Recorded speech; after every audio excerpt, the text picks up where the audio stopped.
esta diapositiva, ¿verdad? ¿Quién se acuerda?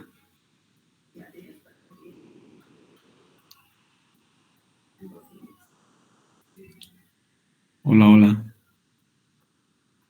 Hemos visto el consentimiento auténtico, luego hemos visto esta parte de las definiciones de la RAE también. ¿Se acuerdan? ¿Sí, no?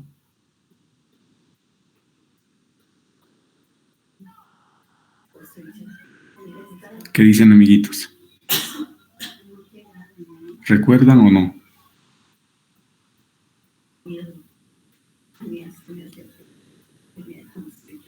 Bueno, de todas maneras, comenzar. Sí, esta parte hemos visto el consentimiento y lo que es la información. Y esto también hemos visto porque para el consentimiento informado se requieren algunos de los requisitos básicos y fundamentales como son la capacidad legal de quien ofrece el consentimiento, su capacidad de conciencia, y hemos hablado además qué es la conciencia, ¿no? La capacidad de darse cuenta de lo que uno hace, pero en este caso además habíamos incrementado no solamente eso, sino la capacidad de darse cuenta de las consecuencias de lo que uno hace. Hemos hablado de la voluntad, de la libertad, de la información y de la comprensión. Recuerdo claramente que hemos visto eso. Ahora bien, a partir de esos lineamientos generales, nos toca ver el consentimiento informado en una intervención médica y también el consentimiento informado en una investigación. Básicamente existen algunas diferencias sustanciales. Su nombre, creo yo, lo dice todo. Primero, en la intervención médica se refiere a que un paciente consciente, libre y voluntariamente da su consentimiento para aceptar una intervención médica. Y esta voluntad y libertad y conciencia para otorgar un consentimiento se basa previamente en la información. Esa información debe ser completa, en la cual se explique la naturaleza de la intervención, los riesgos y los beneficios que implique esta intervención, todas las alternativas posibles con sus respectivos riesgos y beneficios. Además, debe incorporarse la posibilidad de la negación del consentimiento hacia una intervención médica. Esto es lo que usualmente ocurre cuando nosotros nos sometemos a cualquier tipo de intervención, principalmente de carácter quirúrgico. Antes se entendía que el consentimiento solamente era necesario cuando las intervenciones tenían o implicaban cierto riesgo para la salud, incluido la vida de las personas.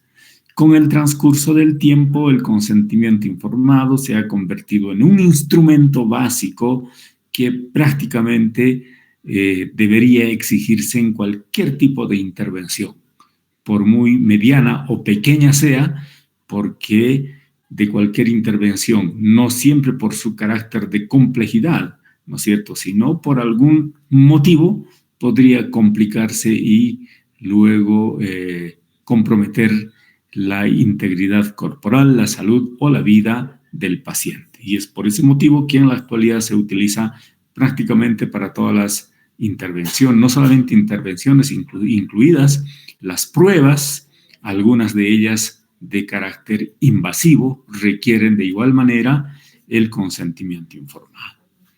Y el otra área donde también encontramos un tipo de consentimiento es en los procesos de investigación biomédica. El consentimiento en los procesos de investigación biomédica es el proceso en el cual un sujeto, una persona, no precisamente un caso o un enfermo, ¿no es cierto?, puede ser una persona completamente sana, misma que voluntariamente, libremente y conscientemente confirma su deseo de participar en un estudio específico, en un estudio biomédico específico. Para lo cual, para ofrecer su consentimiento, de igual manera debe tener toda la información respecto a la investigación, pero además esto debe estar plasmado por escrito y firmado y fechado en un documento para que el paciente, en este caso la persona, pueda leer también los riesgos y beneficios que aquello implique. Pueden haber beneficios directos y beneficios indirectos. Puede ser que un paciente o un caso, ¿no es cierto?, cuando se esté probando algún tipo de medicamento, cuando esta persona no haya tenido la posibilidad o más bien habiendo agotado todo aquello que la terapéutica habitual o lo que se conoce hasta el momento haya podido ofrecer sin poder resolver su problema, en este caso puede sí someterse a un tratamiento que se está probando cuando aún no se sabe los riesgos que esto puede implicar. Pero según costo-beneficio a no hacer nada, ¿no es cierto?, es preferible en todo caso probar por esta nueva forma terapéutica que finalmente haya podido pasar por la prueba laboratorial o prueba in vitro y luego la prueba en animales y luego en seres humanos. Entonces, con esa confianza, una persona sí puede someterse para buscar un beneficio directo. Pero cuando se trata de beneficios indirectos, quiere decir que pueda, a partir de esto, tener la posibilidad de encontrar alguna solución para algún problema que tiene la humanidad respecto al proceso de salud de enfermedad. Entonces, vean que estas situaciones se manejan de esa manera y prácticamente antes estaba limitado solamente a los procesos de investigación biomédica, a aquellas que estaban dentro del paradigma de la investigación experimental. Pero en la actualidad no solamente se cierra a las investigaciones experimentales en seres humanos, sino también incluidos a los estudios descriptivos en la cual una persona tiene que brindar o someterse a un examen, ¿no es cierto?, y ofrecer una información reservada a él, pero de todas maneras pueda ser útil para tener resultados investigativos para el beneficio de la humanidad. Entonces, aquí estamos identificando dos tipos de consentimiento informado muy conocidos y aquellos que se utilizan con mayor frecuencia. ¿Cuáles son las condiciones que debe reunir el paciente? Primero que nada, disponer de una información suficiente. Cualquiera de estos requisitos que se haya vulnerado o que no se haya completado le quita validez al consentimiento informado en carácter de documento médico legal. Por lo tanto, esta suerte de acceder a una suficiente información y oportuna información es uno de los puntos que se deben considerar en los procesos de auditoría para este tipo de casos. Punto 2, que el paciente pueda comprender la información adecuadamente.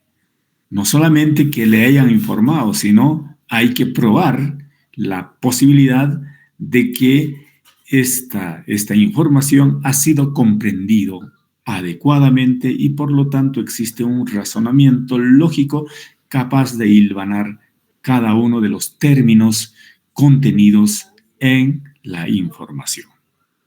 3, encontrarse libre para decidir de acuerdo a sus propios valores. Por lo tanto, aquí este paciente debería estar libre de cualquier tipo de presión. Una forma de presión es, por ejemplo, cuando el paciente ya se encuentra en quirófano, ya se encuentra interno, en la fase de inducción para la anestesia general, donde le pretenden hacer firmar el documento. Entonces, no tiene el tiempo necesario como para poder tomar una decisión, reflexionar, tener una segunda opinión, etcétera, y luego finalmente decidir. Por lo tanto, esto también le quita validez, y esa libertad para decidir implica tiempo y espacio y la oportunidad para acceder a esa información. Y cuarto, ser competente para tomar la decisión en cuestión. Cuando decimos que debe ser competente para tomar la decisión, quiere decir que una persona debe estar en su sano juicio y orientado en las 4 dimensiones para tomar una decisión. En todo caso, los menores de edad no cumplen con ese requisito y también los adultos mayores, ¿no es cierto? Por lo tanto, deben, al margen de ser las personas finalmente que en uso de su capacidad puedan ofrecer un testimonio al respecto, pero también se requiere un tutor o una persona responsable que cumpla y que reúna estas condiciones básicas para apoyar y otorgar el consentimiento informado.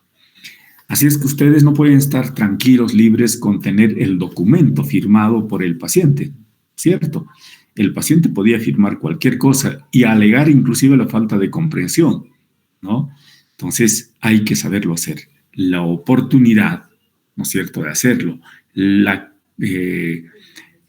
completitud de la información, la oportunidad, la forma de hacerlo y la claridad con el que se le tiene que informar son condiciones sine qua non o básicas para que el consentimiento informado tenga validez. Los requisitos legales, por lo tanto, a manera de resumen, son la capacidad, la comprensión, la voluntariedad y la información. Y la información, para la información, interesa las condiciones del paciente, la ocasión apropiada para hacerlo, el lugar, la oportunidad, la persona adecuada y el tiempo para pensar. Fíjense este último, el tiempo para pensar. Quiere decir que el paciente, antes de tomar la decisión, tiene que tener la información completa y existir un tiempo prudencial para que él mismo pueda reflexionar, consultar a otras personas o al mismo personal de alguna duda, de alguna interrogante, de algo que no haya podido comprender o que al momento de tener el documento, ¿no es cierto?, pueda encontrar algunos aspectos que quisiera aclarar.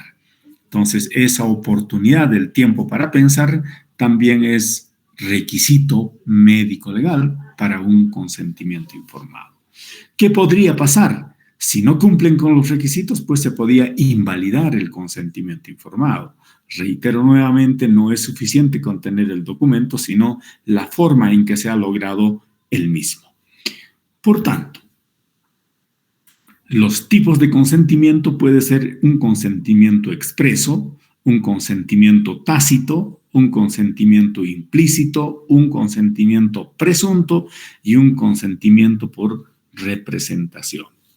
Pues podemos entrar entonces en varios detalles para encontrar cada uno de los componentes, en qué caso se entiende o se sobreentiende cada uno de estos tipos de consentimiento, ¿no es cierto? Esta división simplemente se las hace con fines didácticos, porque finalmente es uno el consentimiento informado y su implicación básica es la información y el consentimiento, ¿verdad?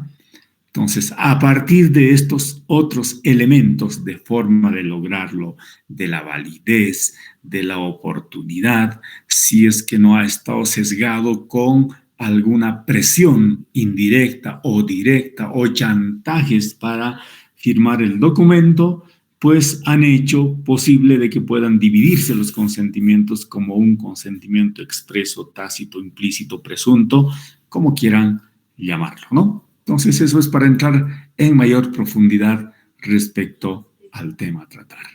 Pero nosotros queremos tener más bien acceso a los aspectos legales del consentimiento informado. El consentimiento informado es un documento que se elabora sin pensar precisamente en que va a ingresar a un tráfico judicial, sino para fines de seguridad para el paciente y también para el médico de algo, de un evento que siempre debió haber sucedido. Pero en este caso adquiere ese carácter de obligatoriedad precisamente porque en la atención médica en muchos casos se ha obviado y han existido muchos errores y luego se llegan a confrontar entre el médico y el paciente donde cada uno tiene su propia verdad y es difícil verificar. Pero en cambio, existiendo un documento de por medio que es exigido legalmente para que pueda elaborarse, entonces da pie a que pueda investigarse este documento y ver todos los aspectos inherentes a su validez, a su confiabilidad, a la oportunidad y la forma en que se haya logrado este documento final. Ahora, ¿cuáles son los componentes claves del consentimiento informado? Y vamos a ir por orden. Primero, la información. Y la información necesaria. No es necesario que se coloque todo un historial clínico para presentarlo al paciente, sino aquella que atinge a lo que se tiene que hacer, ¿no? Entonces, se tiene que ofrecer una información necesaria que interesa precisamente a los posibles resultados de un acto médico. Punto 2. La comprensión de la información proporcionada. No es suficiente que se le haya dado la información, sino que hay que esperar y debe existir una especie de garantía de comprensión de la información proporcionada. Luego viene recién el consentimiento. Entonces aquí, en esta parte, interesa la capacidad de consentir. ¿Cuál es la capacidad legal, la capacidad psicológica o intelectual de la persona al que se le está informando? Y si no tiene estas posibilidades, tiene que existir una tercera o segunda persona o las cuales tienen que constituirse una especie de garantes o tutores o responsables de la suscripción del documento. Y finalmente, la aceptación voluntaria.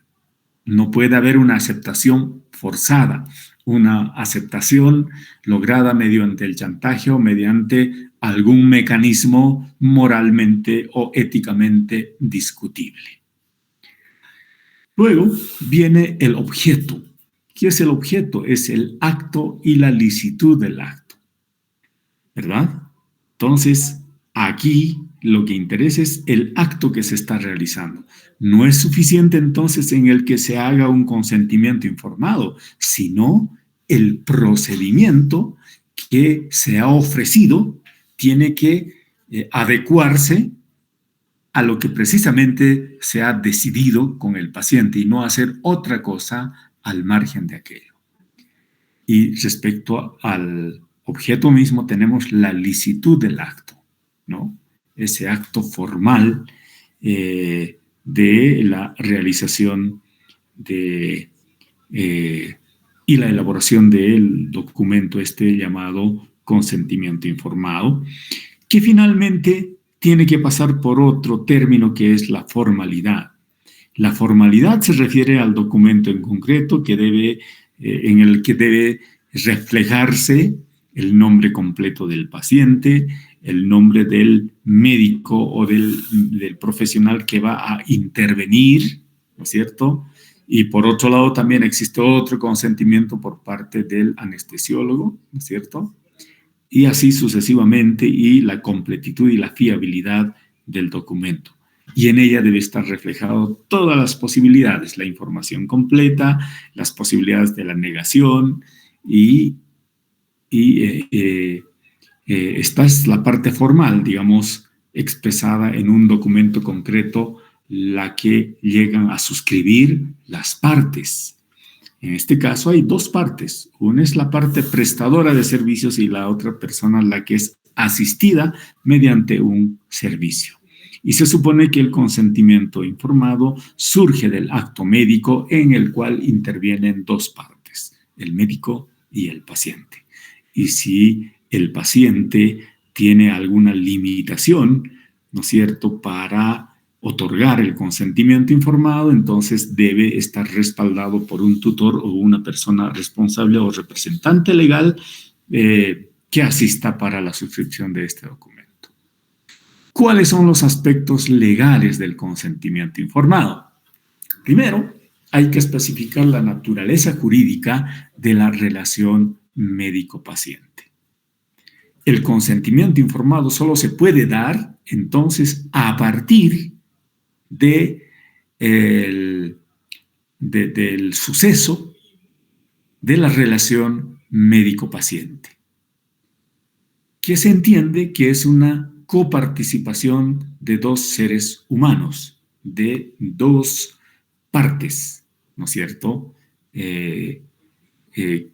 que han podido acordar mediante la expresión de voluntades en la cual existe un intercambio de prestaciones y contraprestaciones.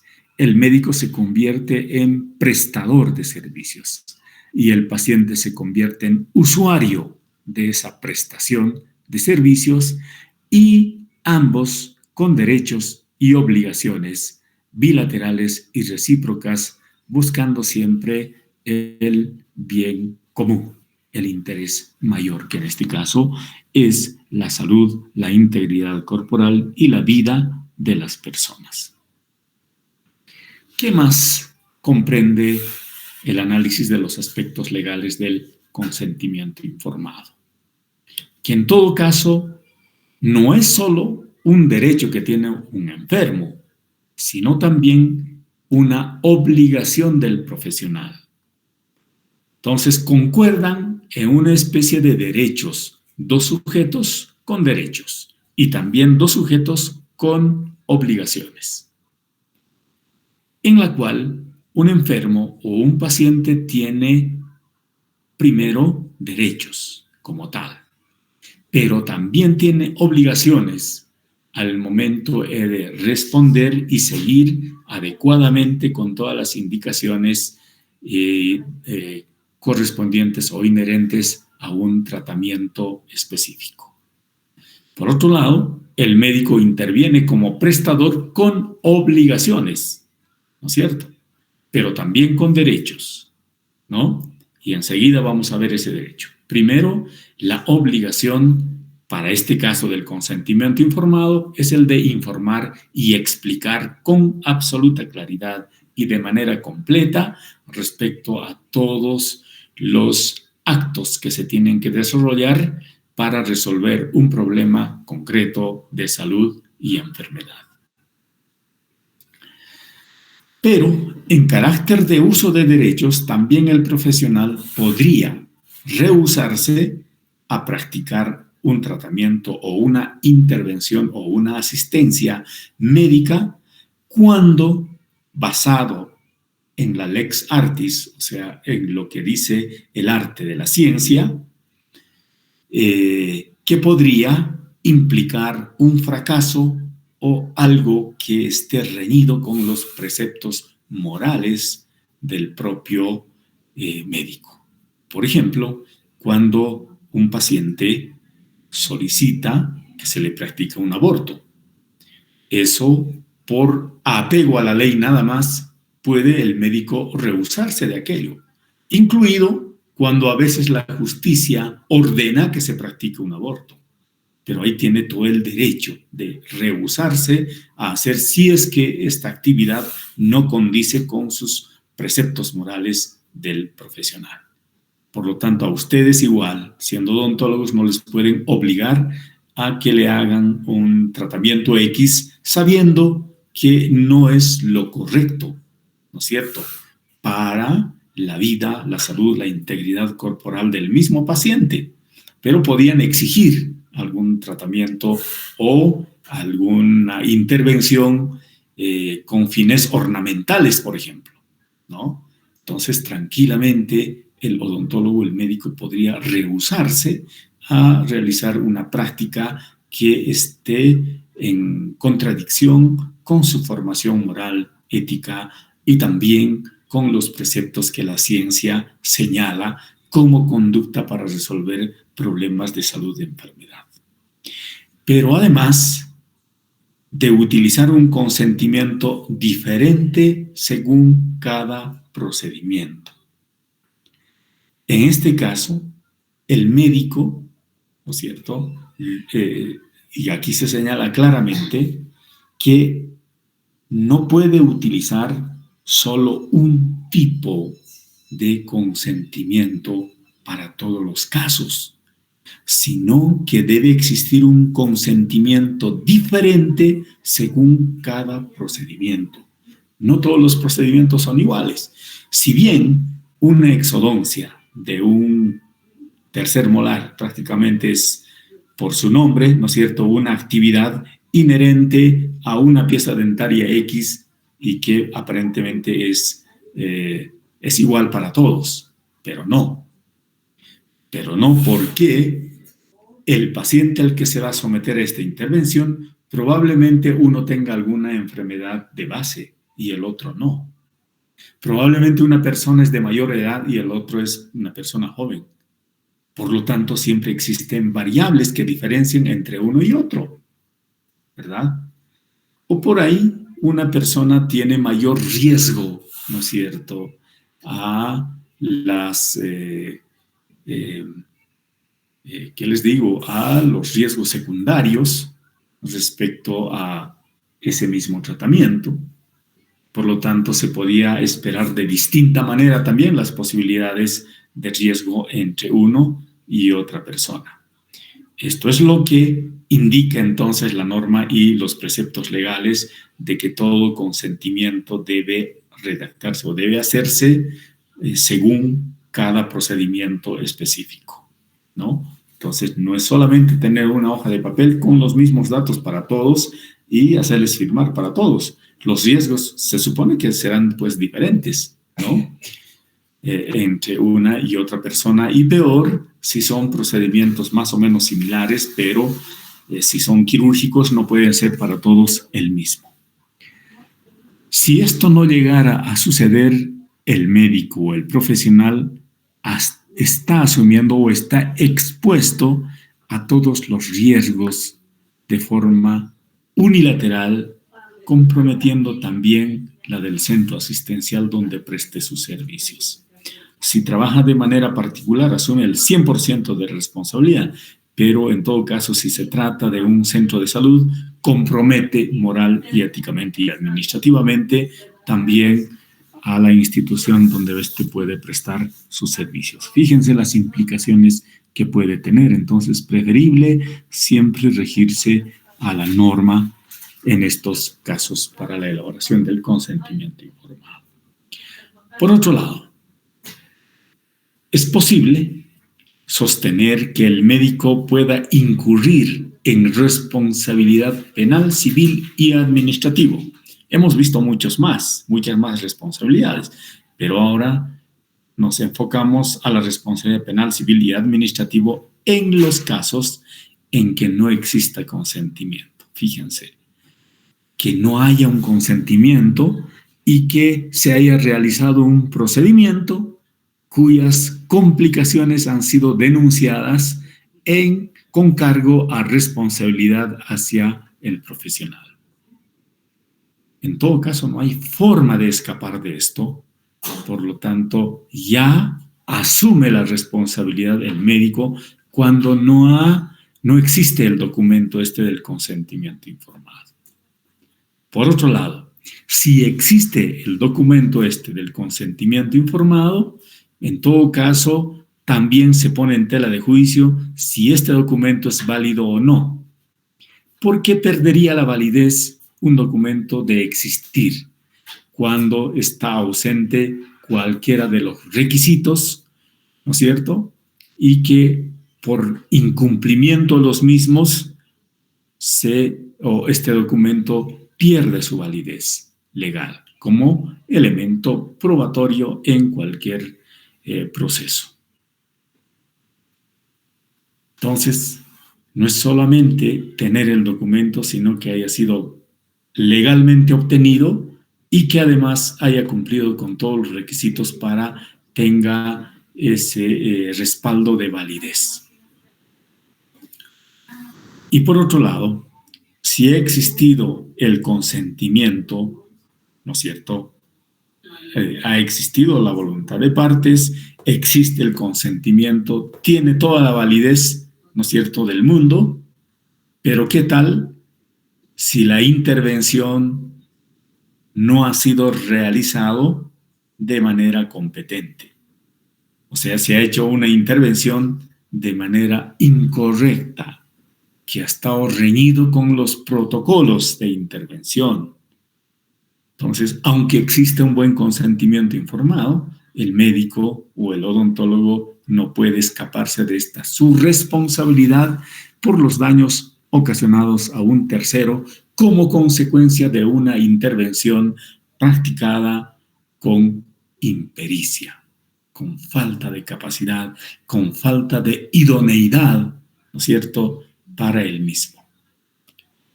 A ver, ¿qué ejemplo les podía colocar aquí? Yo no siendo ortodoncista, hacer un tratamiento de ortodoncia cuyos resultados resulten ser nefastos, ¿no? Pero he hecho un buen consentimiento, sí. ¿De qué vale un buen consentimiento si la intervención o el tratamiento fue incorrecto o defectuoso que ha tenido consecuencias sobre el paciente, ¿no? Entonces, hay que valorar también aquello. Por otro lado, el consentimiento informado en su más amplio sentido es requisito de existencia del acto jurídico.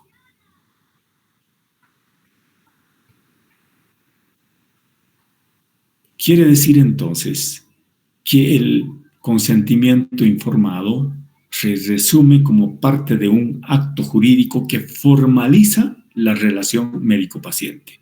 No puede haber nada si no hay, primero, la relación médico-paciente, pero en la de la relación médico-paciente se ha podido constatar un acto médico que en todo caso se constituye un acto jurídico. Y como tal, el consentimiento está vinculado estrechamente al acto jurídico. Y de hecho, se convierte ya en una relación contractual tácita entre el profesional y el paciente. Entonces, a través de este contrato de prestación de servicios profesionales se llega a formalizar el acto médico y también la relación médico-paciente a través de un acto llamada relación en una relación de carácter contractual de partes.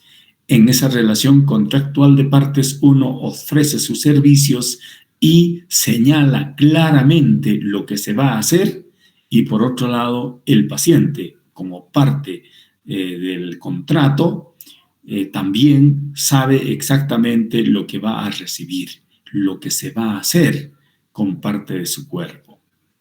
Por lo tanto, ambos están de manera uniforme en la comprensión del tipo de acto, de los resultados del acto y también de las probables consecuencias o riesgos que podían implicar los mismos. Entonces debe estar claramente señalado. Todo esto, entonces, fundamenta al consentimiento informado como un requisito legal sine qua non para la existencia del acto jurídico. Y pues para concluir simplemente una especie de resumen, diremos cuáles son los derechos del paciente. Elegir libremente a su médico, a ser tratado por un médico con libertad para hacer juicios clínicos y éticos sin interferencia exterior, a aceptar o rechazar un tratamiento luego de la debida información, a confiar en que su médico respete la confidencialidad personal y finalmente a morir con dignidad.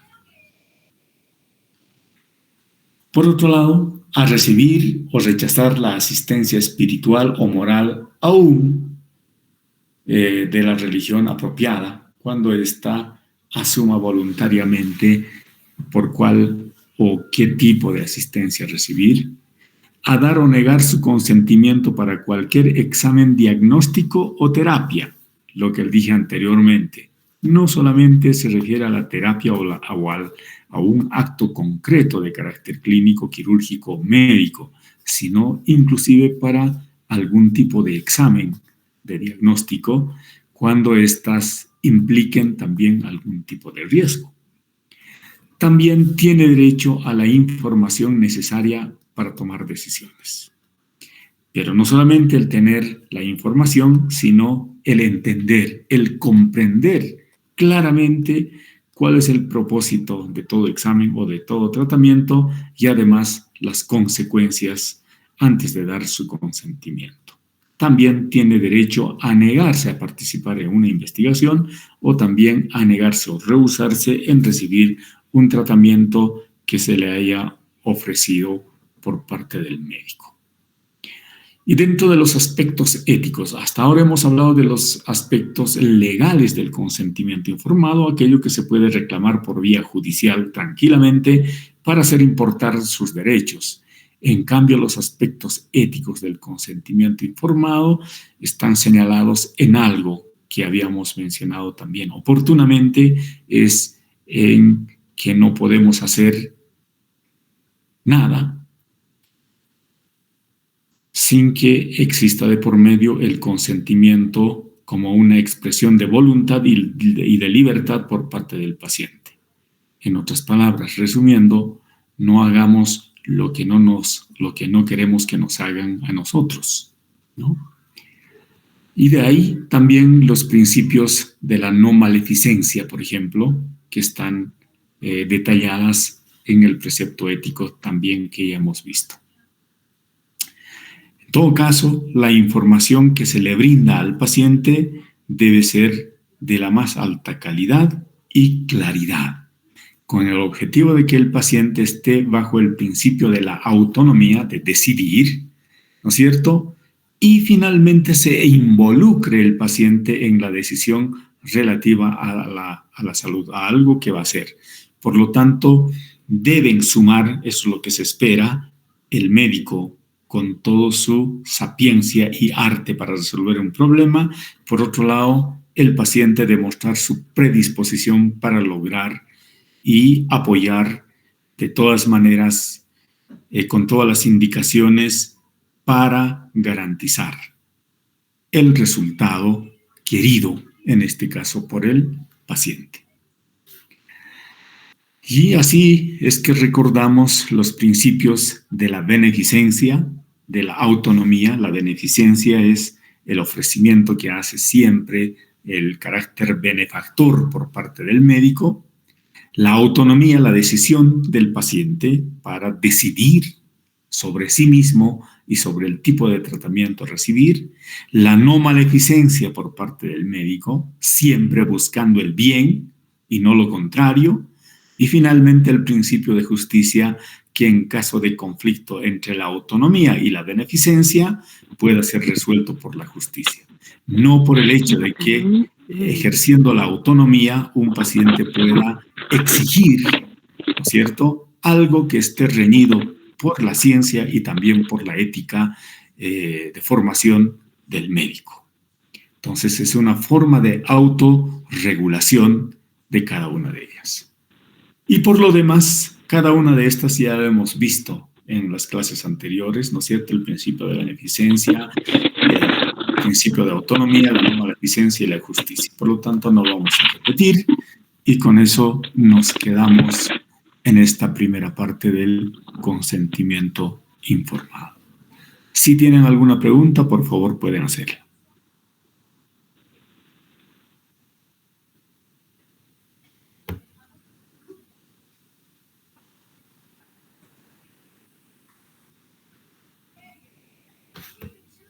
Ok.